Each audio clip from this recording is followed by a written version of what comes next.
আজকের ভাবনা অনুষ্ঠানে উপস্থিত থাকবেন বিশিষ্ট আবৃত্তিকার তাপস নাগ। অংশগ্রহণের জন্য যোগাযোগ করুন স্ক্রিনে দেওয়া নাম্বারে। অনুষ্ঠানটি দেখুন প্রতিদিন সকাল 7:30। নমস্কার, আমি তাপস নাগ। প্রতিদিনের মতো শুরু করছি চ্যানেল ভিশন আয়োজিত আপনাদের প্রিয় অনুষ্ঠান আজকের ভাবনা। আজকের ভাবনায় আমরা যে সমস্ত বিষয় থাকব, সেখানে গান থাকবে, কবিতা থাকবে এবং নানান কথা থাকবে। সব মিলিয়ে এক কথায় একটি আড্ডা জাতীয় অনুষ্ঠান। আর আপনারা জানেন দীর্ঘ 7 বছর ধরে এই অনুষ্ঠান চলছে। প্রতিদিন সকাল 7:30 আপনারা যারা নিয়মিত দর্শক চ্যানেল ভিশনের পর্দায় দেখে থাকেন, আর যারা রিমোট ঘোরাতে ঘোরাতে ঢুকে পড়েন তারা আবার নতুন দর্শক হিসেবে আমাদের সঙ্গে সংযুক্ত হয়ে যান। যাই হোক, আজকে যে শিল্পীরা আছে, যে গুণী ব্যক্তিত্ব দুজন আমার সঙ্গে রয়েছেন। আমার বাঁদিকে দীপান্বিতা সেন। নমস্কার। দীপান্বিতা সেনের পাশে রয়েছেন প্রকৃতি বন্দ্যোপাধ্যায়। আমরা অনুষ্ঠানের দিকে যাব। আমরা বলেছি আজকের অনুষ্ঠান, এবং বিশেষ করে শরৎকালে হচ্ছে অনুষ্ঠান, সুতরাং বুঝতেই পারছেন শরতের ছোঁয়া তো কিছু থাকবেই। আর দীপান্বিতা অত্যন্ত চিন্তাশীল মানুষ, গুণী মানুষ। তার লেখনী, তার কথাবার্তা এবং সবসময় মানুষের সঙ্গে তার যে নিবিড় যোগাযোগ, এবং সাংস্কৃতিক মহলে যারা যদি সত্যিকারের যে উচ্চ স্তরের অর্থাৎ সূক্ষ্ম মস্তিষ্ক, সূক্ষ্ম চিন্তা ভাবনার মানুষ, আর বিশেষ করে তার বাবা আপনারা রণজিৎ সেনের নামও জানেন, অত্যন্ত গুণী ব্যক্তিত্ব ছিলেন সাহিত্যের অঙ্গনে। সুতরাং দীপান্বিতাকে যারা চেনেন তারা সেভাবেই জানেন। আমরা দীপান্বিতার কণ্ঠে প্রথমে একটি গানে চলে যাব।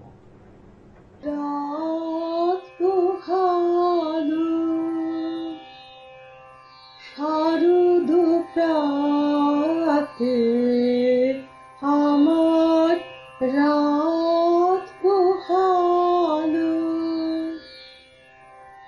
বসি বসি তোমায় দিয়ে যাব কাহার হাতে আমার রাত পোহালো। শারদ প্রাতে আমার রাত পোহালো, তোমার বুকে বাজলো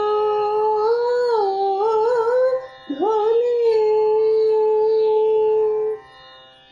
বিদায় গাথা আগমনী কত যে,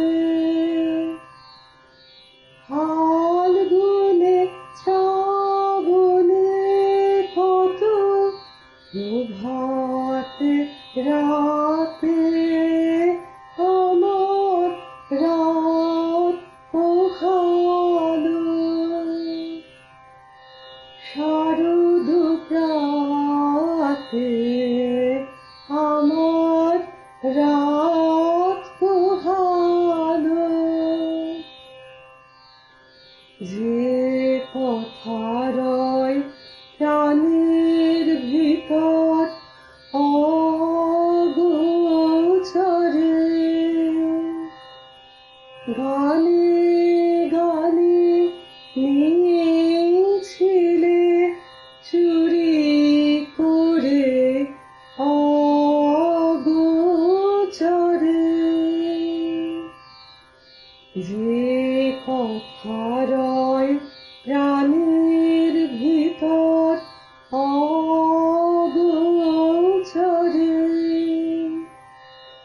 গানে গানে নিয়েছিলে চুরি করে অগোচরে, সময় যেত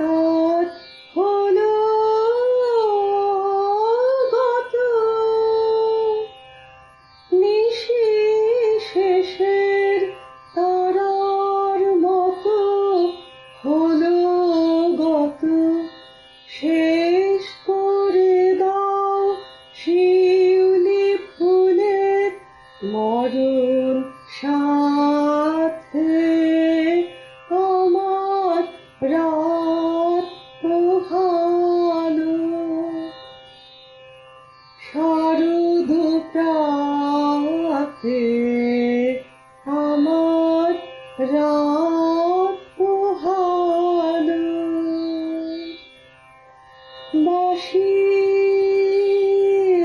বাসি তোমায় দিয়ে যাব তাহার হাতে আমার রাত পোহানো শারদ প্রাতে আমার রাত পোহানো। আমরা এতক্ষণ শুনলাম দীপান্বিতা সেনের কণ্ঠে শারদ প্রাতে আমার রাত পোহালো রবীন্দ্রসঙ্গীত। আর রবীন্দ্রনাথের কাছেও শরৎ প্রিয় ঋতু ছিল। কবিতায় উনি লিখেছেন, এসেছে শরৎ হিমের পরশ লেগেছে হাওয়ার পরে। তো যাই হোক, আমরা শরতের আবাহন তো শুনলাম। আর একটা কথা, দীপান্বিতা সেন একজন কবি এবং খুব সমাজ সচেতন এবং দীর্ঘদিনের একজন কবি মহলেও একটি পরিচিত নাম। আমরা তার কণ্ঠে একটি কবিতা আগে শুনবো এবার। শরৎ এলো, নীল আকাশে সোনা রোদে হাসছে ভোরের আকাশ, কাশের বনে দোল দিয়েছে মৃদু মন্দ বাতাস, ভোরের ঝরা শিউলি ফুলে ভরিয়ে নিয়ে ডালা, ছোট্ট মেয়ে দুর্গা মায়ের গাঁথছে বরণ মালা। শরৎ এলো, শরৎ এলো, নিয়ে পুজোর সাজ, সবাই মিলে মাতল সেথা, ভুলল সকল কাজ। মনের যত হিংসা ও দেশ সব কিছুকে ভুলে, শান্তি দাও ভালো রাখো বলবে গলা খুলে। মা দুর্গা যেন সবার দুঃখ করেন দূর, সবার গলায় যেন বাজে আগমনীর সুর। এবার আমরা শুনলাম আগমনীর সুর, শোনা হলো শরতে এলাম। এবং আমরা এবার যাব যে বিষয়ে, অর্থাৎ প্রকৃতি বন্দ্যোপাধ্যায়ের কণ্ঠে। আমরা আগেই বলেছি, প্রকৃতি বন্দ্যোপাধ্যায় একজন সঙ্গীত শিল্পী এবং পাশাপাশি বাচিক শিল্পীও তার দক্ষতা প্রশ্নাতীত। আমরা তার কণ্ঠে প্রথম গানে চলে যাব। অমল ধবল পালে লেগেছে মন্দ মধুর হাওয়া, দেখি নাই কভু দেখি নাই এমন তরণী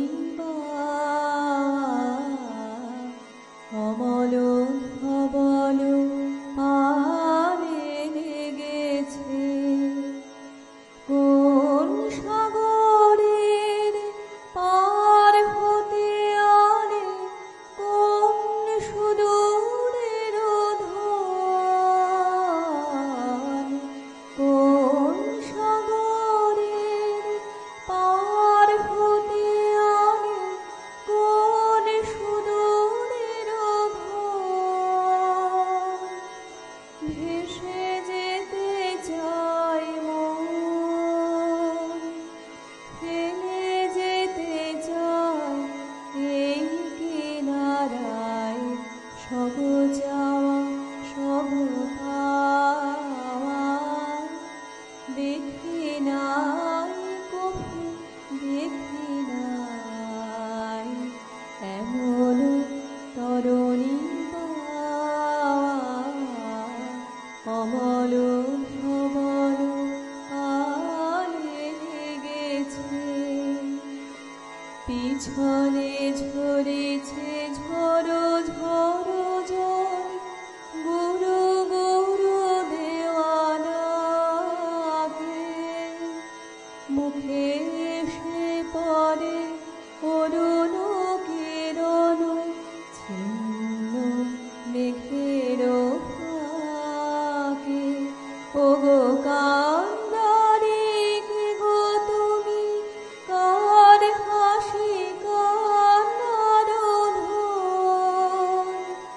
ওগো কান্নারে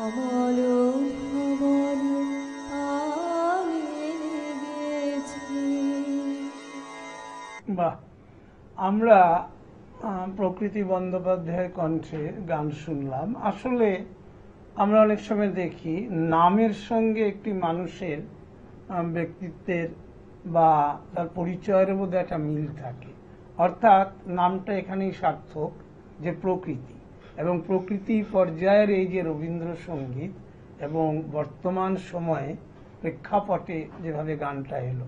আর সবচেয়ে বড় বিষয়, আমরা রবীন্দ্রনাথের গান তো আজকাল, আবার আমি বিশেষ বলতে চাই না, কারণ আমি বললে অনেকে বলেন, আমার কানেও আসে যে উনি কি গানটাও সব জানেন নাকি।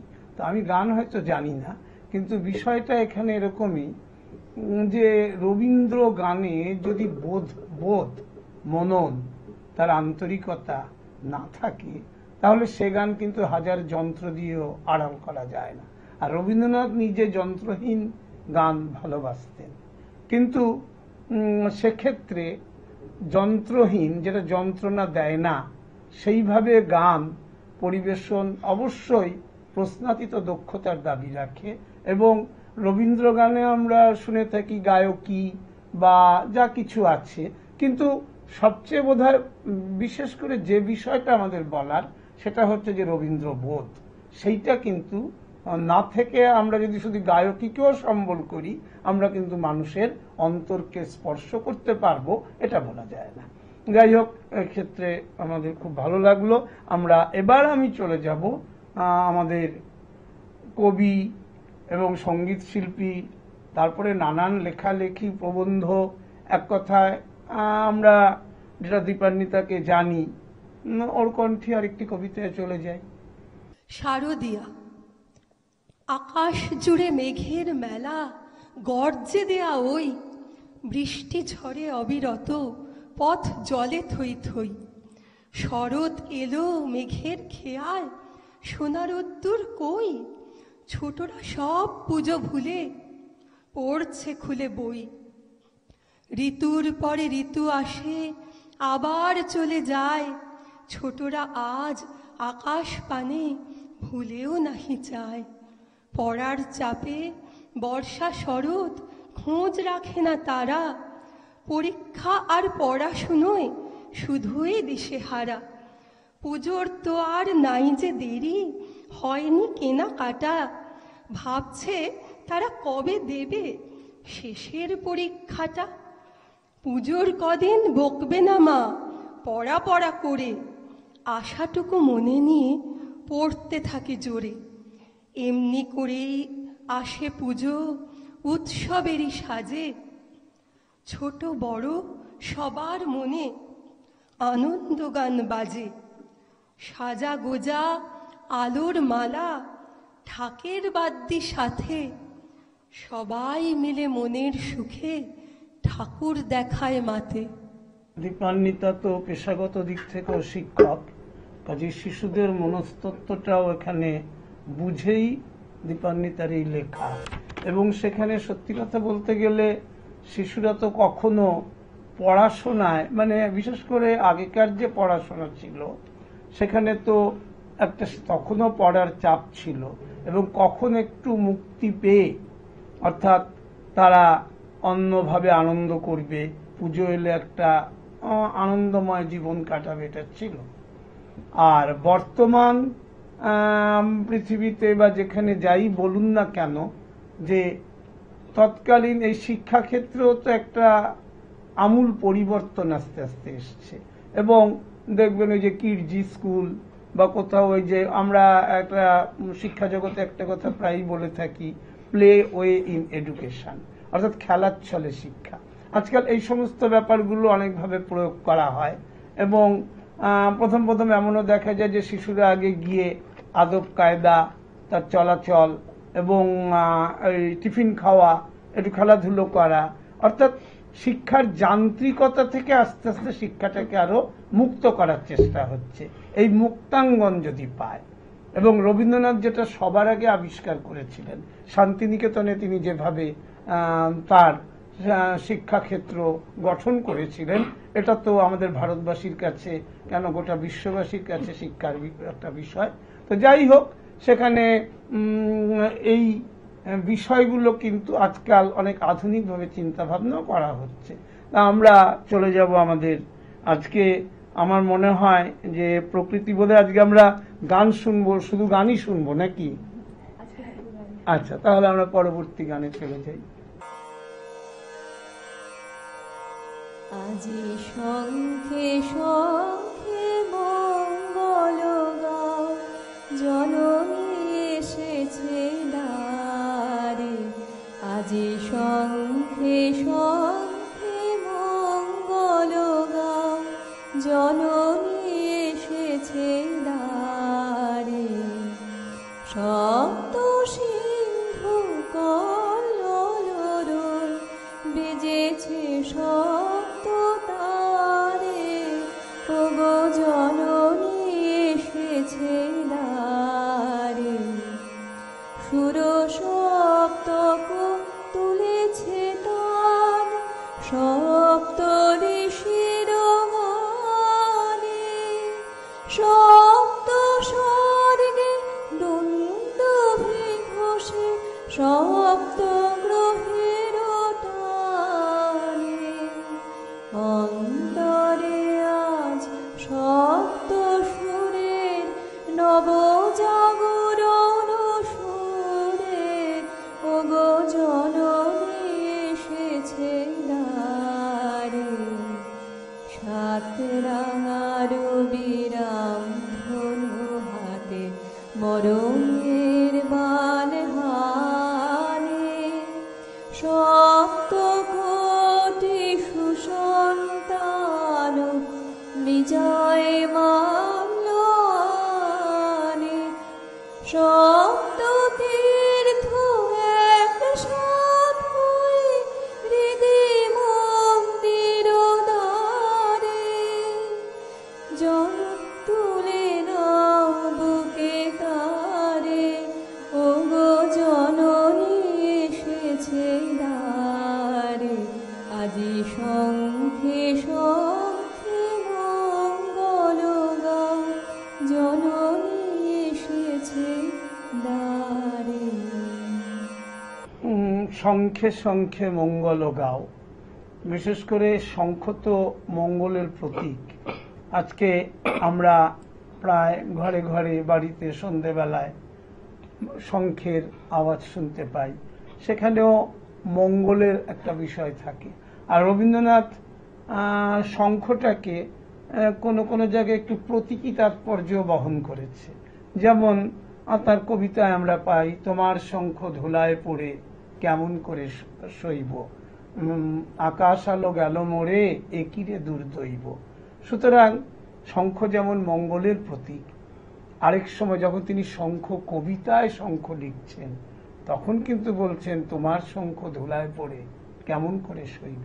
অর্থাৎ শঙ্খ মঙ্গল অমঙ্গল দুটো দিকেরই বিষয়। রবীন্দ্রনাথ এই যে লেখনীর মধ্যে আমরা রবীন্দ্রনাথকে মানুষ এত শ্রদ্ধা করে, আর বাঙালির জীবনে আর কিছু আছে কিনা জানি না, কিন্তু একজন রবীন্দ্রনাথ আছেন, এবং এইটা বোধহয় বাঙালির কাছে সবচেয়ে গর্বের বিষয় হওয়া উচিত।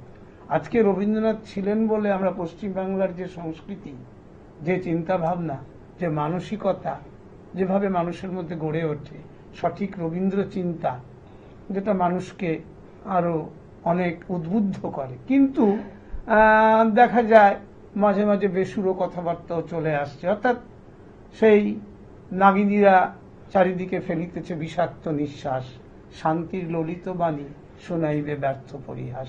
সুতরাং এখন হয়ে যায় কি, মঙ্গল গাও, গাওয়ার কথা তো উঠছে, কিন্তু আবার গাইব কি করে, শঙ্খ তো ধুলায় পড়ে।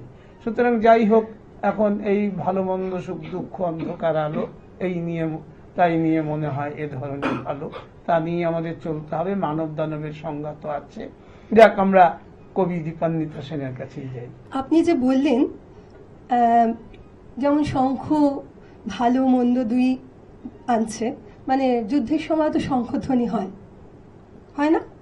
হ্যাঁ, আবার আগমনী বা দুর্গাপুজোর একটা তো ভালো দিক আনন্দ, আরেকটা দিকও দুঃখ আছে। তা আমি একটু সেই দিকে যাই কবিতায়। আচ্ছা, দুর্গা মা, দুর্গা মা গো সারা বছর থাকো কৈলেশে, 5টি দিনে ধন্য করো ধরাধামে এসে। সেই কদিনে আনন্দেরই জোয়ার ভাসে হেথায়, এই দেখে মা সপরিবারে ফিরে যাও গো সেথায়। মানুষ কত কষ্টে আছে সেই খবর কি রাখো? এত দুঃখ অভাব ব্যথা দেখেও চুপটি থাকো। তোমার পুজোয় কত অর্থ, কত আয়োজন, কত শিশু পায় না খাবার, দুঃখে তাদের মন। সন্তানদের কষ্ট তোমার বাজে নাকি বুকে? কৈলাসেতে স্বামীর ঘরে থাকো মনের সুখে। এই প্রশ্নটা অবশ্য দীপান্বিতা তুলেছে তার কবিতার মধ্য দিয়ে। আর আমরা যদি আমাদের প্রয়াত কবি নীরেন্দ্রনাথ চক্রবর্তীর একটি কবিতায় দেখতে পাই, নাহি আন্ধারের লজ্জা, নগরে আলোকসজ্জা, কুত্রাপি না দেখি কিছু কম। একদিকে উচ্চৈশ্বরে পুরোহিত মন্ত্র পড়ে, অন্যদিকে দম মারো দম। সুতরাং এটা পুজোর চালচিত্র, অর্থাৎ পুজোটা এমন ভাবে আসে যে পুজোটা মানুষকে সেই অর্থে যারা ভক্তি রসাশ্রিত হয়ে বা ভক্তিতে আপ্লুত হয়ে যে পুজো মূল, আমাদের উপলক্ষ অনেক সময় লক্ষ্যকে ছাড়িয়ে যায়, অর্থাৎ এই বিষয়টাও কিন্তু হয়ে যায়। অর্থাৎ ভক্তির থেকে সেখানে অন্যদিকের প্রাধান্য এত বেশি হয়ে পড়ে, সেটা তো আছেই। আর ধনী দরিদ্র বৈষম্য, এটা তো পুঁজিবাদী সমাজ ব্যবস্থার একটা বিশেষ অঙ্গ। তো সুতরাং এখানে তো আমাদের হাতেও কিছু করার থাকে না, কারণ একটা শ্রেণী তো সম্পদকে কুক্ষিগত করে রাখে। যাই হোক, আমরা পরের কবিতায় যাই। আগমনী সুর। শরতের নীলাকাশে কালো সাদা মেঘেদের মেলা, তোমার মনেতে চলে আলো ছায়া লুকোচুরি খেলা।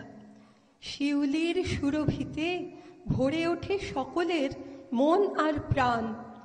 শহর ছাড়িয়ে দূরে কাশবন বাতাসেতে করে আনচান। তাদের জীবনে ঘোর বিপদ ঘনালো আজ মানুষেরই হাতে। ঋতুমতী বসুধা উষর রিক্ত হলো সভ্যতার সাথে। তবুও শরৎ আসে, সাথে নিয়ে আসে তার আগমনী সুর। সেই সুর প্রাণে প্রাণে দোলা দিয়ে ভেসে চলে দূর হতে দূর। দীপান্বিতার কণ্ঠে এবারের কবিতাও। যাই হোক, দীপান্বিতা তার যে কবিতার মধ্য দিয়ে, দীপান্বিতা আরো কিছু কবিতা শুনবো নাকি? একটা মাত্র। এখন তো কবিরা তো তারা, দীপান্বিতা তো অত্যন্ত দক্ষ কবি, এই জন্যই বলি যে কবি হিসেবে তার একটা পরিচিতি আছে। আমি এক এক সময় দেখে থাকি যে বাড়িতে পাড়া দিয়ে হাঁটছি, কেউ কবিতা লিখছে, আমার কবিতাটা একটু শুনে যা না। এবার সে বলতে আরম্ভ করলো তো সমানে বলে, আমি উঠবো কি করে সেই জায়গা পাই না। কিন্তু দীপান্বিতা একটা মানে পরিমিতি বোধ আছে, অর্থাৎ যার জন্য সে আজকে তার কবিতার মানও আছে, তার নিজেরও সম্মান আছে। যাই হোক, আমরা চলে যাচ্ছি। শরতে আজ আবার ফিরে এলো শরৎ, এলো পুজোর দিন। খোকা খুকুর মনের তারে বাজলো খুশির বিন। কাশের বনে দোল দিয়েছে, শিউলি ছড়ায় ঘ্রাণ। পড়াতে আর মন বসে না, প্রাণ করে আনচান। বিদ্যালয়ে পড়বে ছুটি, নেই পড়া নেই নেই। পুজোয় কত লুটবে মজা, ভাবনা এখন এই। চারদিকেতে আলোর বাহার, রঙের কি রোশনাই। কোন জামাটা পরবে কবে, ভাবনা এখন তাই। ঠাকুর দেখা, বেড়ানো আর খাওয়া দাওয়ার মাঝে সবাই মিলে একযোগে আজ সাজবে নতুন সাজে। সারা বছর চেয়ে থাকে এই কদিনের আশায়, পুজোর শেষে সবাইকে মা চোখের জলে ভাসায়। পরের বছর আবার এসো, এই অনুরোধ করে ঝাপসা চোখে খোকা খুকু বই খুলে ফের পড়ে। সেই ব্যাপারটাই, অর্থাৎ মা চলে যাচ্ছে, কিন্তু তবু মাকে বিদায় দিতে মন চায় না।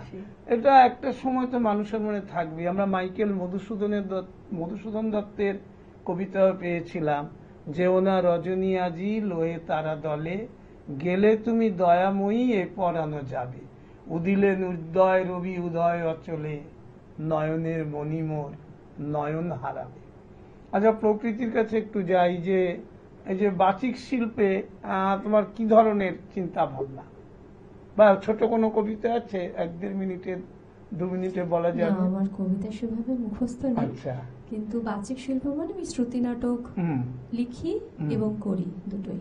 বাহ। তো শ্রুতি নাটক, তার মানে শ্রুতি নাটকের অনুষ্ঠানও করা হয় আর কি? হ্যাঁ, প্রোগ্রামও করা হয় হুম, এবং এখন লেখা হচ্ছে। আমার 5টি নাটক আচ্ছা। আপাতত লিখেছি, আচ্ছা এই চলছে ভালোবাসা থেকেই আর কি। আচ্ছা। তাহলে এই প্রকৃতি বন্দ্যোপাধ্যায় আমাদের আজকের ভাবনায় প্রথম আবির্ভূত আর কি।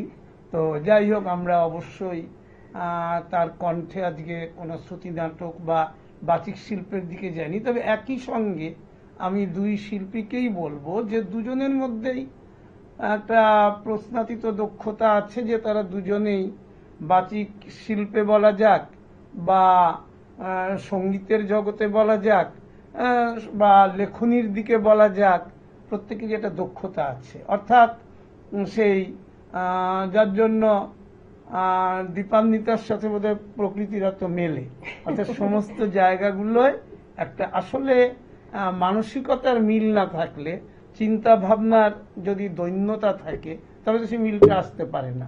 অর্থাৎ সমমান সম্পন্ন ব্যক্তিরাই একসাথে চলাচল করে এবং তারা একে অপরকে সম্মান দিতে পারে।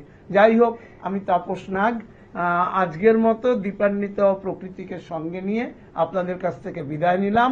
যাবার আগে প্রতিদিন যা বলে যাই, আগামীকাল ঠিক সকাল 7:30 আবার দেখতে ভুলবেন না চ্যানেল ভিশন আয়োজিত আপনাদের এই জনপ্রিয় অনুষ্ঠান আজকের ভাবনা দেখতে। নমস্কার।